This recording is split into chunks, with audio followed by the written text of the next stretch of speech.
Տոմյան ծննդաբերությունը արագացնում է մաքսիմում 5 րոպե, ոչ ավել։ Դուք բացառում եք, որ հնարավոր չեն անհարկի էպիզոդոմիաներ։ Անողները կարող եմ ասել հիմարություն են անում, եթե արել են։ Բացառում եմ բացարձակ։ Ես խոսում եմ միայն մեր կլինիկայի անունից։ Միայն, եթե նույնիսկ ծնունդը վարում է հերթապահ բժիշկը, հա, այսօր շատ պացիենտներ հիմա լսում են, չէ՞ որ որոշում են գան մեր կլինիկա։ Հերթապահ բժիշկը նույնիսկ եթե հարց է բացվում այստեղ արվի էպիզոդոմիա թե չէ, ապա նույնիսկ մանկաբարձուհին կարող է ավագ բժշկին ներս հրավիրի, եթե այն մյուսը ուզում է անհարկի մկրատը վերցնի։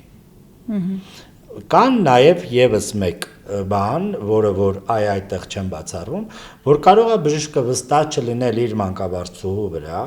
որ այդ արտամղման փուլում որ կարող է ունենալ աղիքի պատրվածք, որ չէ որ շեքը պահելը հմտություն է մեծ, մանկաբարձուհին հենց այդ ամբողջ, ասենք, եթե ես ռեժիսորն եմ, նա էլ իմ առաջին ջութակն է, հա, կամ դիրիժորը, այդ պարագայում եթե վստահ չի, կարող է ասի սպասի, կտրենք, թող հանկարծ պատրվածք չունենա, որովհետև երևի տեղյակ եք, չէ՞, պատրված աղիքն ինչ է։ Պատկերացնում եմ։ Հաշմանդամություն է։